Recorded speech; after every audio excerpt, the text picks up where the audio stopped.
calls from the Vatican asking somebody who said, the Pope is coming to your country, but you are not visible. We cannot see you. We cannot see the church in Cameroon. That's right. It's the same problem. The same problem continues today. It continues because today. Yeah, quite a good number of people say there's no visibility as far as the church, in Douala is concerned. Yes. Appointments are made, people rush in, and then they want to get the facts, and they never get anything. So it may not be a bad idea in a group like ours. It starts to gain traction, and we're serious in it. To tell the bishops, I don't know who's the bishop in charge of social communications. The Bishop of Douala. Yes. I don't know how old he is, but we may say, look, let's create a website for the church in Cameroon. So somebody can pick it up. When I was the general manager of the house, I was also quite struck one day when somebody came from Germany and told me, we hear that you people are doing a lot of work here in Cameroon, in Macacos, but I looked for you, I couldn't find you. I traveled to Cameroon, I was looking for you. We didn't have a website. I got a young man to create one for us at that time. It didn't quite succeed, but the idea was there. So it's very important for us to promote our parishes and our dioceses to be on the website. So that is precisely what I want to do. And also the fact that we as Catholic feminists, we need to read. Let's be people who read. Let's not be people who only read WhatsApp messages and so on. Why not? Novels and we work with languages. Our tool is language. We read. I mean, I like to read. Chino Achebe, for example, is a great example. If you're working and somebody writing something and you bring it, Achebe's works, it makes very interesting video. Basically, that's all I have time today. Is not forgetting Kevin Juda. Yeah, please, Jude, I think you need to remind the other participants, let them unmute the mic because the quality of the sound quality is very poor because quite a good number of participants have their mics on, and that is affecting the quality of the admin can help us just mute everybody, and then just mute everybody, and then the person that will just mute everyone, just unmute everyone. Yeah, I see people who are signing in without their names. It's difficult to just mute everybody. Yeah, interesting. All right. So now even Jude himself is correct. It's okay for me. I'm okay now. Okay, great. I see everybody. All right. Thank you very much, Mr. Jumbam, for the presentation. I would like this session to be interactive. It's not like we are receiving lectures and then we just see. Maybe somebody has a contribution to chip in concerning the history of the church, especially in terms of communication. Martin has said a lot from the Observatorio Romano in Italy, the Vatican II Council with the Wirnkar that we all know. We have back in Cameroon, Lekelefac Cameroon Panorama. We have the radio station. And then with this COVID-19 pandemic, we have also been given another media, that is the social media, that I don't think even after the pandemic is gone, that the habit will still remain. For example, us having this meeting, of course, some churches, parishes, dioceses, having the masses on social media, Facebook and the rest, I think is something that is very, very important. So I don't know if somebody has something else to chip in from the presentation of Martin.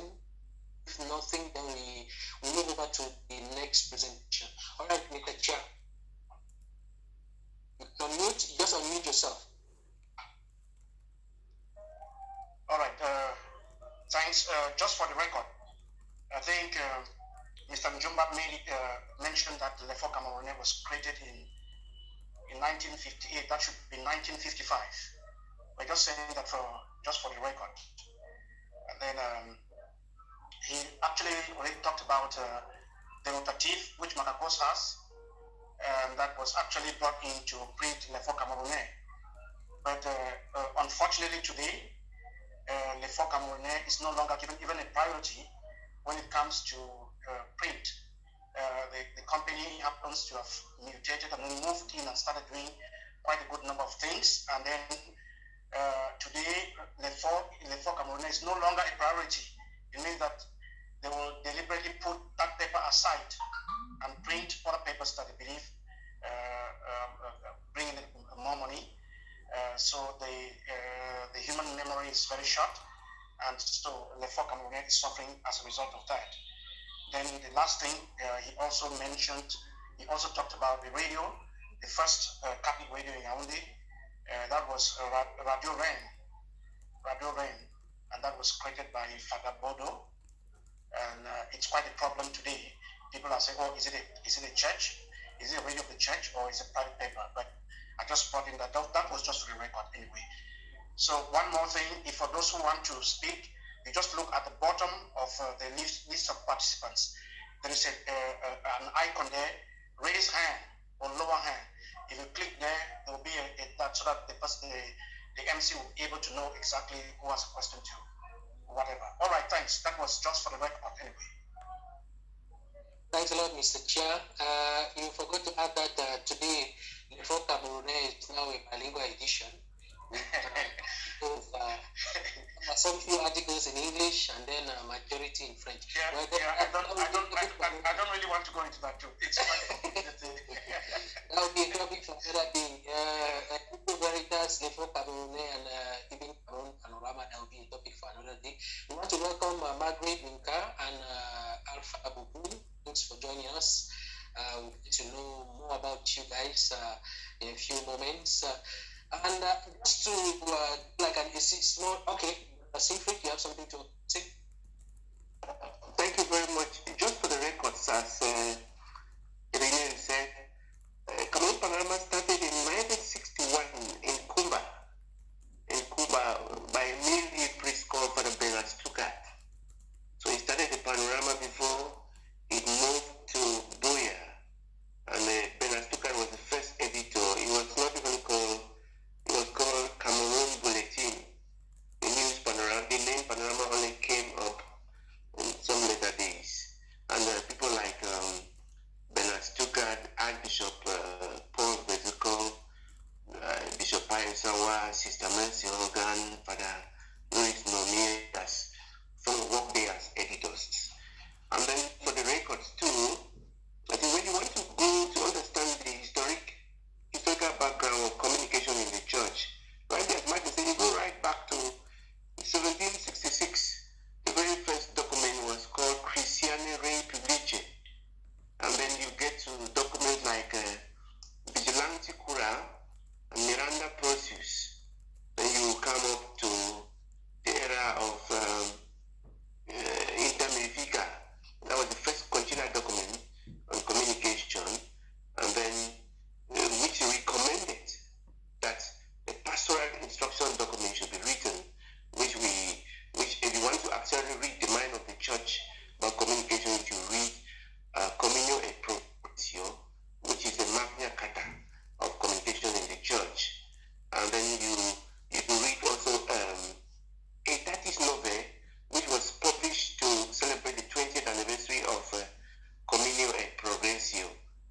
And there is already, just to indicate that there is a website for the church in Cameroon. It was recently revived by the Episcopal Conference. You can find all the dioceses there, but I think we need functional website for particular dioceses. And just a bit that, we'll leave it there. Thank you so much. Thank you, Brother Singfred. Talking about websites, I visit a lot of websites, but in Cameroon in particular, the websites, some of the dioceses they have, but a lot of unfortunately. Some of the dioceses online, like on Facebook, are very active active, like in Afusam. Afusam is very active. Bala is active. Archdiocese of Yaoundé is very active. Bamenda and Congo. But when you go into the website itself, you hardly find information, updated information about the activities of the church. I think it's something that we also need to work on as Catholic journalists and Catholic communicators. And this is just the beginning. We believe that in subsequent meetings, we will have to go deeper and be able to see how we can change, help these our dioceses, parishes to be able to communicate effectively. Another important point, I was listening to the interview of John Frundi on My Media Prime the other day, and it was on Friday, yeah, and he said something that really touched me about the current situation in the Northwest and the Southwest regions. That in Cameroon today, people has lost value for human life. For example, people are dying in their thousands, and it means nothing to the government and even to some government officials, because like with the upcoming regional elections, one would think that maybe the government would have voted for this crisis, to resolve the crisis before putting on this issue of elections, but then they seem to prioritize the elections more than human life. So that one, it really touched me, because these are some of the ideologies that are being introduced into the church today. And as communicators, we need to be very careful, because we can be led into something that we are doing something for the church, meanwhile we are doing something else. And that's where our next presentation will focus, the pro-life movement and the media by Mr. George Wirnkar. We'll listen to him. After his presentation, maybe we'll have something more to add. Mr. George, you have the floor.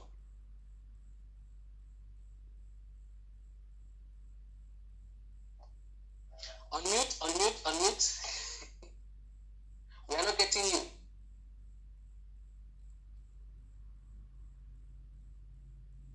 The icon just below. Okay. Good afternoon, my brothers and sisters, and I'm very delighted to be part of this very, very important meeting. I would like to salute Mr. Jumbam's unfailing and unrelenting efforts to make sure that the media and the church and the journalists get the position that they deserve in the effort of evangelization. Unfortunately, this does not seem to be seen by many who should be looking at it that way.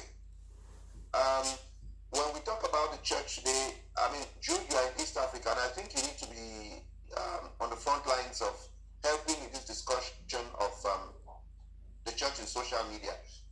Recently, I did a detailed study with names, addresses, web addresses, and 90% of them were in Southern and in East Africa. Nothing about the church is known here. I can share that with you at some future date, but I think we need to pick this up from where Mr. Jumbam says and move forward with it. Now, I would like to speak about the Catholic journalists and pro-life, as we have mentioned.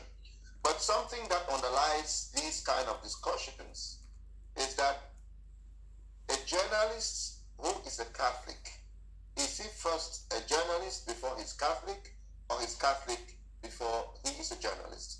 Now, many of us, I guess most of us, or all of us here, were baptized as children, so as infants. So we were first Christians before we became journalists. And so if we describe ourselves as Catholic journalists, what it basically means is that we are bringing our faith to bear on a profession that we have chosen. So it means it's a profession to which we can contribute to the integral development of the human person and to the salvation of souls. So basically, we all, whatever professions we choose that are acceptable in the sight of God and in the sight of law, these are professions we choose as our own contribution to the effort of evangelization. Sometimes we think that, okay, I'm a journalist, I don't get involved with things involved with preaching and teaching the word of God. Oh no, I'm a doctor, all I have to do is to look after people when they are sick. But every profession we choose is a commitment that we undertake to bring this, our Christian faith, to bring the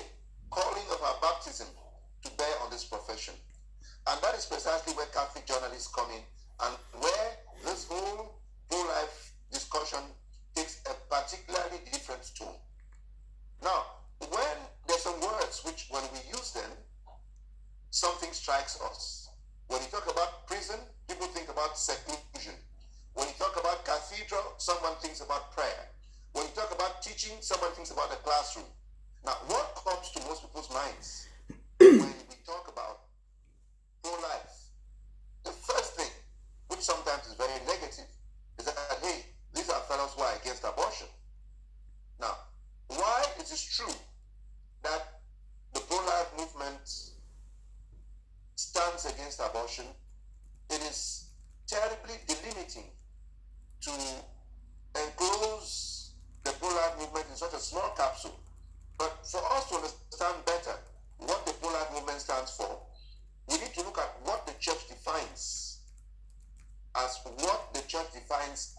the position which every Christian should adopt on the issue of life and the family. First position is life is to be defended from from conception to a natural death. And every word here is carefully chosen. From conception to a natural death. We still see children, students in medical school today being taught that life does not begin at conception. And there's a big theological argument, even within the church, of some people who think that, oh, life only begins at such and such a point afterwards. But the official position of the church is that life begins at conception. And when the church puts the bar at natural death at the other end, it means everything in between conception and natural death is guided by the principles and clear teachings of the church.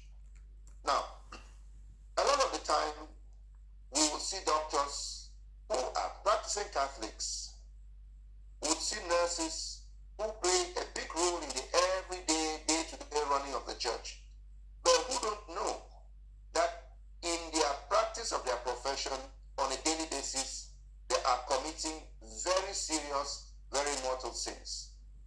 We'd see practicing Catholics who do not even know that they may be using a method of birth control which does not prevent conception from taking place. It actually allows conception to take place, but stops the child who has been conceived from being implanted as it should be. And that is why there will be a distinction to be made later on between what is contraceptive and what is abortifacient.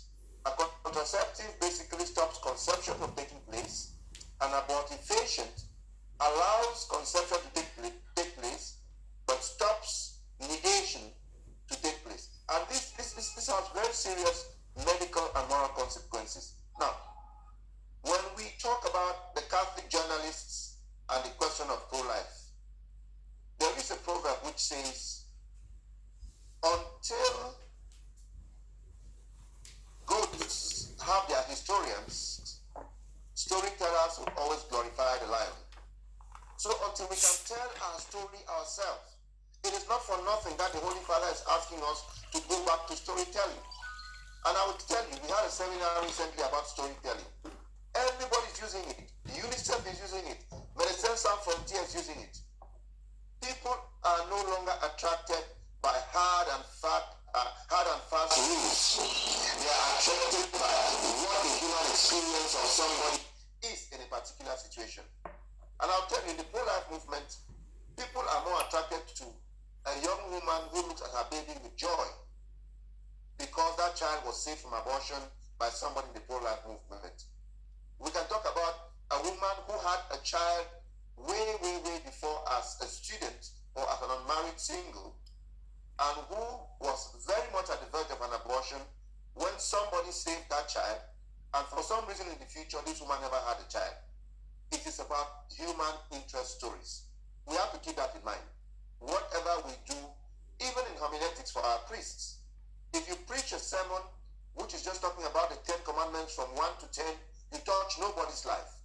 When you begin to tell the people how the gospel can touch their lives as human people, as families, as struggling families, in COVID-19 times, your impact is stronger than if you just come and you read from Genesis to Revelation.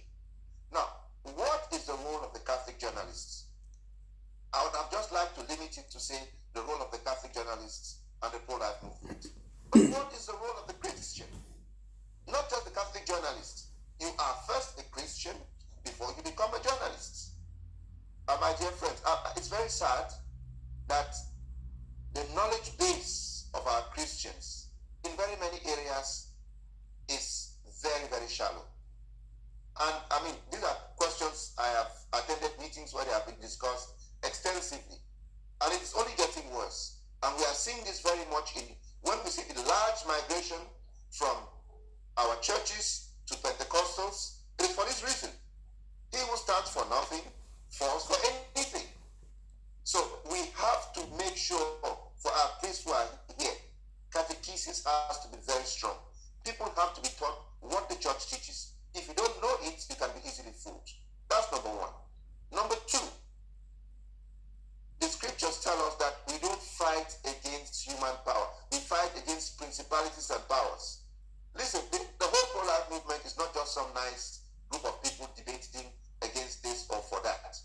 The pro-life movement is a movement that stands out against huge economic and social interests. There are folks, excuse me, who are trying to define a new world order. And in many places, the only person standing against them is the church. We have seen how from 1933 up to today, evangelicals and Protestants have wavered in their opinion about whether people of same sex can get married.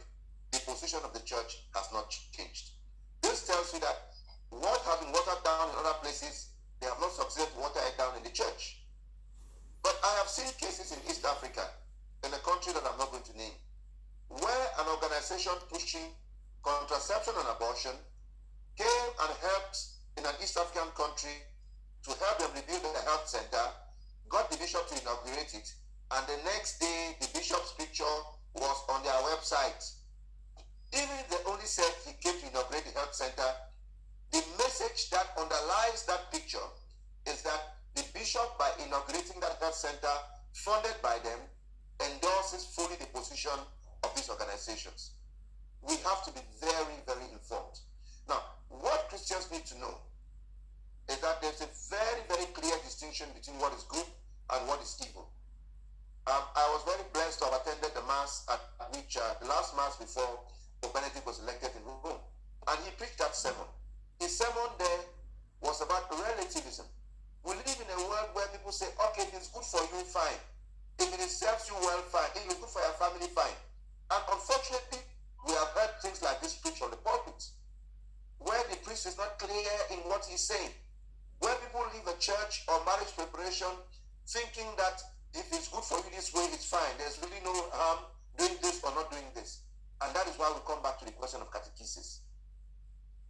Before we learn our ropes as journalists, we must learn our faith as Catholics.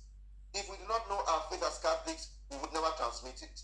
And that is why I strongly enjoin Mr. Jumbam's position that we ought to read. Nobody comes into anything 100% informed, 100% trained, or 100% in the know. We come into something with our shortcomings, but today there's a lot of information available. There are even short videos on YouTube. There are short essays on the internet. There are resource people that have written things to help people trying to come to terms with this. If we as Catholic journalists don't pay the price by learning, we will never be able to teach. Because the people will never know until someone is sent. The people will never hear until they are preached to. They will never preach to until someone is sent. And someone being sent carries the strong grain, the message of being missionaries. Every Catholic journalist is basically a Catholic missionary. He brings the gospel of Christ to bear on the situations and circumstances that surround his work. And that is why people say, oh no, I'm not a Catholic church, so I cannot. Those who have done logic know there's a principle called the principle divided middle. They say between that which is and that which is not, there's no middle ground. If you want to be a Catholic journalist and stand for what is right, stand for what is right. Now the question is, how do we know that what the church is teaching is what is right? The teachings of the church are based on three principles. The first one often is scripture. The second one is tradition. And the third is just what is our common sense or the natural law. You don't need to be a Catholic to see that something is wrong between a man and a man getting married. And I'm using married here in quotes. But sometimes we are bullied out of our position, we are bullied out of our faith because we think that that position we take might make us look backward, might make us look unpopular, might make us sound uneducated. And so we take positions, and I think it was to such positions that the scriptures speaks when it says that if you do not stand for me before men, or if you are ashamed of me before men, I will be ashamed of you before my Father in heaven. Listen, I have gone to a lot of television programs, a lot of radio shows. I have done debates on Al Jazeera and so on. And you have to know that we are dealing with people who are ready to put a lot of money to drive the wrong ideology. So we, as Catholic journalists, have to know first. If you do not know, do not debate. You may end up supporting the wrong camp. If you do not know, do not write. You may end up communicating the opposite of what you should have done. But we can all know knowledge can be acquired by reading, by exchanging, by asking for advice from other people. Now, I'm going to wrap up my in a minute. But what I really need to say is, do not look at the Catholic journalists and the questions of social, economic, and political import in our time as something that is not your business. It is your business. It is your world that's been affected.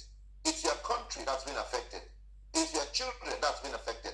I actually asked my daughter to be on this call because I wanted her, as a budding freshman, to know that the world that she's going to go into is not going to be built by me. She's going to be part of that architecture that's going to make the world in which she's going to go to. Because we have seen Christians who are convinced, practicing Catholics, but whose children do not know where to go. It is because we sometimes, as parents, have failed in our duty. And to conclude, because this is a very wide topic that we cannot get killed in 10 minutes. But please, there are lots of good websites that we can go to. There are lots of online resources, sometimes very short, that we can turn to. And again, we have to know that very, very few things in this life are, let me say what they're called, neutral. Very few. And that is why, that's why there's Fox News, and that's why there's CNN.